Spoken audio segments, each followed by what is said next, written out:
बहन में फूलमती काकी, अंजलि दीदी के लिए शहर से फोन आया है, जल्दी से भेजो दुकान पे, नहीं तो फोन कट जाएगा।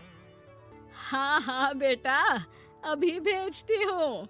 अंजलि बेटा, तेरे लिए शहर से फोन है, सब काम छोड़ के जल्दी जाके सुन ले, नहीं तो फोन कट जाएगा।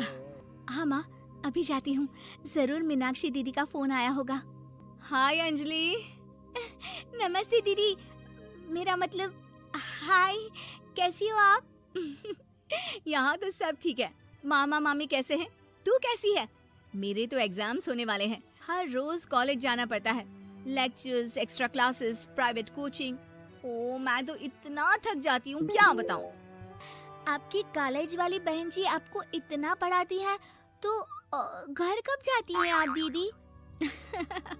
अरे नहीं नहीं, ये सब सिर्फ मेरी प्रोफेसर नहीं पढ़ाती, मैं अलग से दूसरे टीचर्स के पास भी पढ़ने जाती हूँ।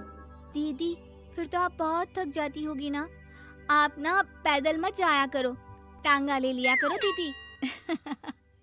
नहीं मेरी भोली बहन, ना मैं पैदल जाती हूँ, ना ही यहाँ टांगा मिलता है, मैं बस से जाती हूँ और थोड़ी दूरी के लिए रिक्शा ले लेती हूँ। सच्ची? वहाँ पर टांगे नहीं, बस चलती है? वाह, वो भी हर रोज? हमारे गांव में भी बस आती है, दिन में 2 बार।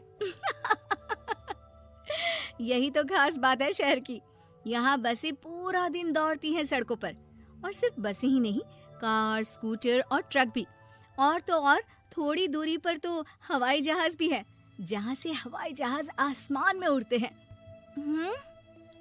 अच्छा दीदी, मैं फोन रखती हूँ, बुआ जी फूफा जी को मेरा नमस्ते कहना। हाँ माँ, हम लोग शहर में क्यों नहीं रहते?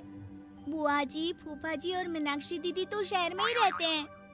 अरे क्योंकि तेरे बुआ जी की शादी शहर में हुई थी, इसलिए बेटा। शादी से पहले वो भी तेरे पापा और दादा दादी के साथ गांव में ही रहती थी। तो फिर माँ, मुझे शहर भेज दो ना, मैं भी शहर देखना चाहती हूँ। इतनी बार मीनाक्षी दीदी से शहर के बारे में सुन चुकी हूँ, अब मैं भी वहाँ जाकर देखना चाहती हूँ। बस आप मुझे शहर भेज दो। ठीक है, इस बार गर्मियों की छुट्टियों में कुछ दिन रह आना शहर, अपनी बुआ के घर। अब तो खुश ना? हाँ माँ, बहुत खुश। आप देखना मैं शहर जाके कितने मजे करती हूँ। अंजलि अगले दिन स्कूल जाती है और वहाँ अपने सारे दोस्तों को अपने शहर जाने की बात बताकर चिढ़ाती है। अरे श्रद्धा, शीतल, सरोज, तुम लोग इन गर्मियों की छुट्टियों में कहाँ जा रही हो? एकादशी वाले गांव के मेले में। हम तो दूसरे गांव में नानी के घर जाएंगे, उनका घर नहर के किनारे है, बड़ा मजा आएगा। हम इस बार कहीं नहीं जा रहे, बल्कि हमारे घर में रहने के लिए मेहमान आएंगे। और तू? अरे मेरा क्या है, मैं तो बस पास वाले शहर जा रही हूँ, अपनी बुआ जी के घर, वहीं रहूंगी कुछ दिन। तुम लोग चिंता मत करना, मैं चिट्ठी लिखूंगी तुम सबको वहाँ से। पापा मुझे तो चक्कर आ रहे हैं, जी घबरा रहा है। बेटा, शहर आने की जिद भी तो तूने ही की थी, अब पहली बार बस में चढ़ी है तो यही होना था, भुगतो अब।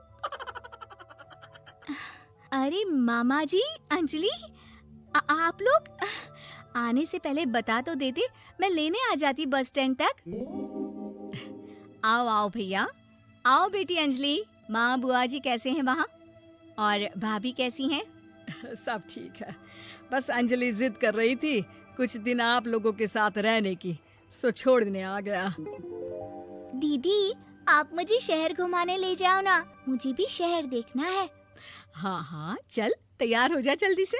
अंजलि तैयार होने जाती है और कुछ देर बाद जब बाहर आती है तो अरे ये क्या कर दिया तूने, मार्केट तक ही तो जाना है, इतनी डार्क रेड लिपस्टिक, इतने बड़े बड़े झुमके और चूड़ियां और चेहरे पर इतना सारा पाउडर। मेरी बहन, ऐसे नहीं चलेगा, जा और ये सब हटा के आ।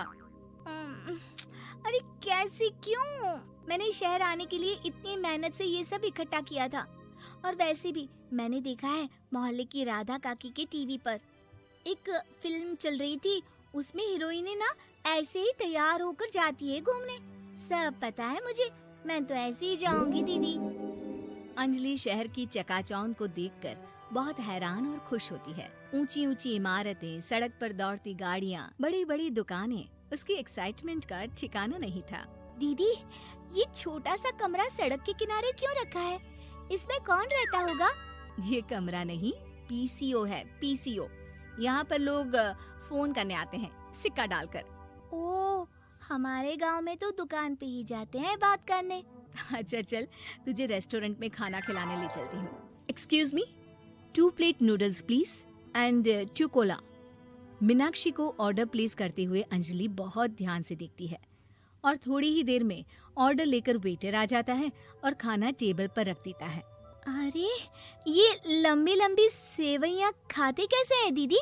और इसके साथ कोई अचार, प्याज, मूली कुछ भी नहीं दिया, बस ये छोटा सा पेट खुजाने वाला दे दिया है। गांव में तो छोटे छोटे चावल ही होते हैं जो कि हाथ से ही खा लेती हूँ। अब इसे कैसे खाऊं दीदी? एक्सक्यूज मी, एक चम्मच प्लीज, और लिटिल प्याज और अचार और मूली और एक गिलास मट्ठा, वो बाद में। हाँ। अब ये सब सुनकर आसपास बैठे लोगों को हंसी आ जाती है। मीनाक्षी भी अपनी हंसी किसी तरह रोकने की कोशिश करती है और वेटर मुस्कुराता हुआ वहाँ से चला जाता है।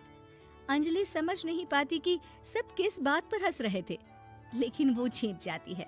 दीदी, मुझे लगता है कि मुझे इन सेवइयों को ऐसे ही खा लेना चाहिए, इसी पेट खुजाने वाले कांटे के साथ। एक काम कर, तू मुझे खाते देख, जैसे मैं खाऊं तो भी वैसे ही खा ले। ठीक है दीदी। अंजलि खाते खाते नूडल्स में सिरका ज्यादा डाल देती है, फिर ऊपर से नमक दानी से खेलते हुए काफी नमक भी अनजाने में छिड़क लेती है। अरे, ये क्या क्या खा लिया? अरे हाय हाय, कितना कड़वा है।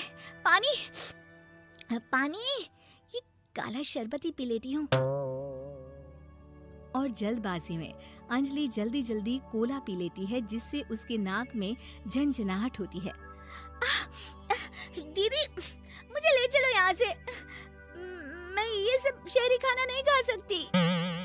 अब शर्म के मारे मीनाक्षी अपनी बहन को वापस घर ले जाती है और कहती है कि देख अंजलि, माना कि शहर और गांव एक दूसरे से बहुत अलग है, लेकिन इसका मतलब ये नहीं कि हमेशा शहर ही बेहतर हो और उस वजह से हमें वो सब करना पड़े जो हम नहीं कर सकते। शहर में सहूलतें तो हैं ही, पर चुनौतियां भी हैं। हम जहाँ भी रहें, हमें कभी अपने आप को कम या ज्यादा नहीं समझना चाहिए। और किसी भी नई जगह में ढलने में समय लगता है, उसके लिए तुम्हें दूसरों की नकल करने की कोई जरूरत नहीं है। बेटा, घूम लिया शहर या अभी और घूमना है? नहीं पापा, मैं अपनी गलती समझ गई हूँ, आप गांव ही ले चलिए मुझे। बॉन्ड बहू। गंगानगर में सुमन अपने बेटे योगेश, बहू मीना और बेटी शीला के साथ रहा करती थी। मीना ने लॉयर की पढ़ाई की होती है और वो जॉब करना चाहती है। सुनो जी, मुझे एक डिटेक्टिव एजेंट के यहाँ जॉब मिल रही है। जॉब? वो भी डिटेक्टिव का? अरे ओ बहू, कोई जॉब करने की जरूरत नहीं है। अरे तुम जॉब करोगी तो घर का काम कौन संभालेगा? मीना घर के कामकाज पर ही ध्यान देने लगती है। सुमन भी उसे काम पर लगाए ही रखती है। इधर शीला कुछ ज्यादा ही वक्त कॉलेज में बिताने लगती है। अरे इतनी रात हो गई, कहाँ थी तुम बेटा अब तक? फोन भी नहीं लग रहा था तुम्हारा। माँ, वो हमारी एक्स्ट्रा क्लासेस चल रही है ना, और फोन की ना बैटरी खत्म हो गई थी। अरे तो किसी और के फोन से इन्फॉर्म कर देती। माँ और मुझे कितनी चिंता हो रही थी। धीरे धीरे शीला रोज ही देरी से घर आने लगती है। कभी पढ़ाई का बहाना बनाती तो कभी कुछ और। देखो शीला, इस तरह चला तो मैं तुम्हारा कॉलेज बंद करवा दूंगा। ऐसा मत बोलिए ना, मैं समझाती हूँ इसको। मीना शीला को समझाने की कोशिश करती है, मगर वो उल्टा उसे ही झाड़ देती है। शीला, इस तरह घर रोज लेट आना अच्छी बात नहीं है। मुझे मत सिखाओ, बहू हो तो बहू के जैसे रहो। अरे मगर मैं तुम्हारी भलाई के लिए बोल रही हूँ ना शीला। दाल में कुछ तो काला है, मुझे पता लगाना पड़ेगा। मीना अपना डिटेक्टिव वाला दिमाग लगाने लगती है। वो शीला की एफबी और इंस्टा प्रोफाइल्स को अच्छे से चेक करती है और उसको शक हो जाता है कि शीला का चक्कर किसी साहिल नाम के लड़के के साथ चल रहा होता है। वो शीला को समझाने की कोशिश करती है। शीला, वो लड़का अच्छा नहीं है, उसे छोड़ दो तुम। मेरे मामले में ज्यादा घुसने की कोशिश मत करो, वैसे भी मैं उसको भैया और माँ से मिलाने ही वाली थी। हाँ। थोड़े दिन बाद शीला का बीएफ साहिल अपने पिता के साथ उसका हाथ मांगने आ जाता है। मैं शीला से बहुत प्यार करता हूँ और उससे शादी करना चाहता हूँ।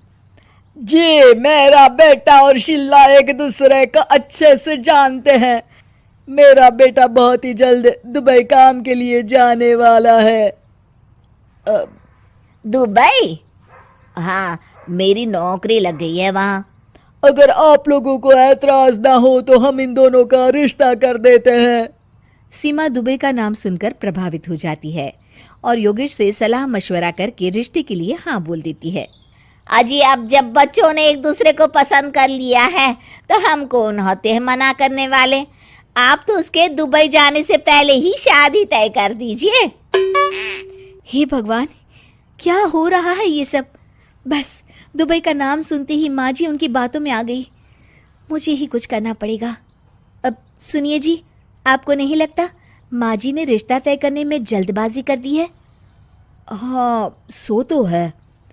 बस मुझे तो ये लग रहा है कि हमें पहले लड़के और उसके परिवार की अच्छे से जांच पड़ताल करनी चाहिए। तुम माँ के फैसले पर शक कर रही हो मीना? नहीं नहीं जी, मेरा वो मतलब नहीं था।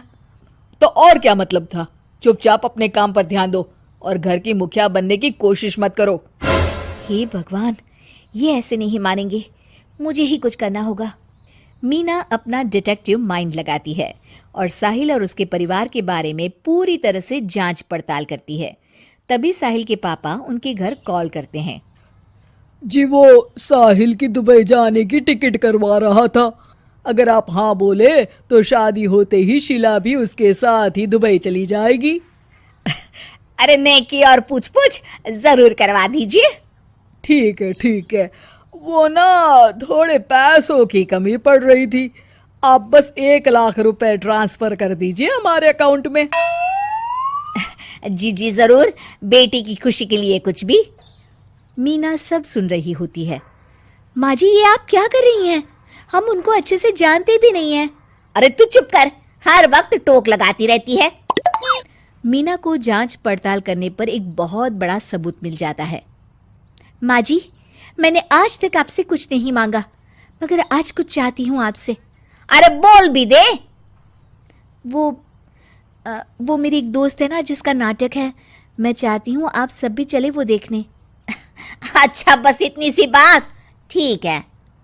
और अगले दिन शाम को सब तैयार होकर नाटक देखने जाते हैं। स्टेज से पर्दा उठता है और सभी देखकर हैरान हो जाते हैं कि स्टेज पर कोई और नहीं बल्कि साहिल और उसके पापा ही होते हैं। अरे साहिल यहाँ कैसे? माँ जी, वो साहिल नहीं, मयंक है, और उसके साथ उसके पापा नहीं बल्कि सह कलाकार सिद्धार्थ है, जिसे वो अपना पापा बनाकर हमारे घर ले आया था, और वो नाटक कंपनी में ही काम करता है। वो साहिल बनकर आपको चीट कर रहा था। हे भगवान! अरे ये सब क्या है? माँ जी, इतने दिनों से दोनों का पता लगा रही थी मैं, तब मुझे इन सब बातों का पता चला। हमें माफ कर दो मीना, हमने हमेशा ही तुम्हारी बातों पर ध्यान नहीं दिया और तुमको नीचा दिखाया। आई एम सॉरी भाभी। हाँ बहू, आज तुमने मेरी बेटी की जिंदगी बचाई है। तुम तो सच में डिटेक्टिव हो, डिटेक्टिव। ऐसा मत बोलिए माँ जी। अरे नहीं बेटा, हम लोग हमेशा बेटी और बहू में अंतर करते थे, मगर अब से ऐसा नहीं होगा। अब से तू अपने पसंद की जॉब करेगी और एक डिटेक्टिव बनेगी, हमारी बहू जेम्स बॉन्ड। के पास पागल हुई सास। आजकल वर्मा जी की पत्नी देवकी जी केबल पर रियलिटी शोज देख देख कर बहुत कुछ सीख रही हैं। जैसे आज तो वो सुबह सुबह बेसुरे आलाप ले रही हैं। सारे गा मा धा। माँ जी, सारे गामा पाधा नीसा होता है। अरे वो तो सब गाते हैं, ये मेरा स्टाइल है। आवाज तो कम कर लीजिए माँ जी, पर्दे फट जाएंगे कान के। ये कहो कि पर्दों में आग लग जाएगी। देखना, मेरी आवाज सुन के जज आग लगा देगी, आग लगा देगी, तू तो आग लगा देगी, ऐसा बोलेंगे। सरिता वहां से परेशान होकर चली जाती है और सास रियाज जारी रखती है। सारे गाओ, सारे नाचो। तभी बाबूजी दुकान से लौटते हैं। अरे देव की, क्यों तानसेन बनी हुई है? कान से खून निकालोगी क्या? अरे क्या हुआ, रियाज तो करने दो मुझे। इसको रियाज बोलते हैं? ऐसा लग रहा है जैसे घोड़े हिना रहा है। घोड़े पे बैठ के ही बम्बई जाऊंगी मैं तो, जब जज साहब कहेंगे कि देवकी तुम मुंबई आ रही हो। जज साहब, वो अदालत वाले? अरे नहीं नहीं, बड़े लोग हैं, आप नहीं जानते हैं। ओ मैं तो छोड़ चली अपना ये देश, बम्बई मुझे प्यारा लगे। गाना गाती हुई देवकी चली जाती है और बाबूजी अपनी सरफिरी पत्नी के इस संगीत प्रेम की चर्चा करने बहू के पास चले जाते हैं। अरे सरिता बेटा, सुनो तो, ये तेरी सास को क्या हुआ है बेटा? सुबह तो अच्छा भला छोड़कर गया था इसे। सिंगर बनेगी अब वो। सिंगिंग रियलिटी शो में जाने की सुबह से तैयारियां चल रही हैं इनकी। हाँ, अब तो कोयल के सुर मेंढक छेड़ेगा। हे भगवान, सद्बुद्धि दो इसे। इधर बाबूजी भगवान को कहते हैं और उधर राधा रानी प्रकट हो जाती है, देवकी की मोहल्ले की सबसे पक्की दोस्त। क्यों री देवकी, काहे इतना गला फाड़ रही है? कोई चीखने चिल्लाने का कंपटीशन है क्या? अरे ये देख, नया सिंगिंग शो, मैं भी गाऊंगी, हिंदुस्तान के दिलों की धड़कन बनूंगी। अरे इतना बेसुरा गा के दिलों की धड़कन नहीं, दिलों का अटैक बन जाएगी। इससे तो अच्छा है कि नाच ही ले। वैसे भी दिन भर मोहल्ले में नाचती तो रहती है तू, कभी इसके घर कभी उसके घर। देवकी को समझ में आ जाता है कि उसका गाना किसी को पसंद नहीं आ रहा। अगले दिन सरिता देखती है कि सास पैरों में घुंघरू बांध के नाच रही है। अरे माँ जी, क्या मंजुलिका बनी हुई है आज आप? अरे नाचने दे बहू, जब तक है जान जाने जहां मैं नाचूंगी। अरे माँ जी, अभी जान निकल जाएगी इतनी जोर से नाचेंगी तो। अरे अरे क्या कर रही हो? अरे दिख नहीं रहा, डांस कर रही हूँ। अरे जैसी तुम्हारी हरकत है, तुमको तो नागिन डांस करना चाहिए। वो भी करूंगी, भांगड़ा भी करूंगी। देखना, जज मुझे देख के स्टैंडिंग ओवेशन देंगे। हाँ, स्टैंडिंग ओवेशन तो देंगे ही, ताकि खड़े होकर वहां से भाग सके तुम्हारा डांस देखकर। अरे कुछ ढंग की चीज करो, ये रोज क्या नया शुरू कर देती हो? सास को लगता है कि उसका डांस का सीन भी बिगड़ गया। अब वो टीवी देख के कोई और कलाकारी ढूंढने लगती है। तभी उसे टीवी पर खतरों के खतरनाक खिलाड़ी शो दिखता है, जिसमें लोग अलग अलग स्टंट करते हैं। बस देवकी को नया काम मिल जाता है। अगले दिन सुबह देवकी डंबल लेकर कसरत करने लगती है। माँ जी, ये क्या कर रहे हैं आप? अरे खरी जैसे बनकर खलबली मचा दूंगी। कल मैंने खतरों के खतरनाक खिलाड़ी देखा और सोच लिया कि मुझे वही जाना है। हाँ बस। तभी वहाँ बाबूजी भी आ जाते हैं। अरे इतना भारी डंबल, अरे गिर मत जाना कहीं लेकर। अरे चुप करो, तुमसे कुछ नहीं होता इसका मतलब ऐसा नहीं कि मुझसे भी कुछ नहीं होगा। मैं तो खतरों के खतरनाक खिलाड़ी में जाने वाली हूँ। हाँ, मैं तो इस शो में तभी गया था जब तुमसे शादी हुई थी। तुमसे शादी करना भी खतरों के खतरनाक खिलाड़ी में जाने से कम थोड़ी ना। अब चुप भी रहिए। अरे बहू, वो भारी वाला डंबल उठाकर ला तो। अरे ना माँ जी, आप संभाल नहीं पाओगी। अरे मैंने टीवी में देखा था, एक आदमी कार उठा लेता है, इतना तो मैं उठा ही सकती हूँ ना। बहू घबराते हुए भारी वाले डंबल माँ के हाथ में दे देती है। जैसे ही माँ दोनों हाथ ऊपर करती है, पूरे शरीर का बैलेंस बिगड़ जाता है और वो पीछे की तरफ गिर जाती है। डंबल जाकर टीवी में लगता है और टीवी फूट जाती है। माँ जी, उठिए माँ जी। बाबूजी बहुत तेज हंसने लगते हैं। बाबा बाबा, टीवी और बीवी दो टेंशन थे मेरे, आज एक कम हो ही गया। बहू भी सास को उठाते उठाते इस बात पर ताली बजाकर हंसने लगती है और देवकी फिर से गिर जाती है। और इस बार देवकी भी अपनी बेवकूफी पे हंसी रोक नहीं पाती।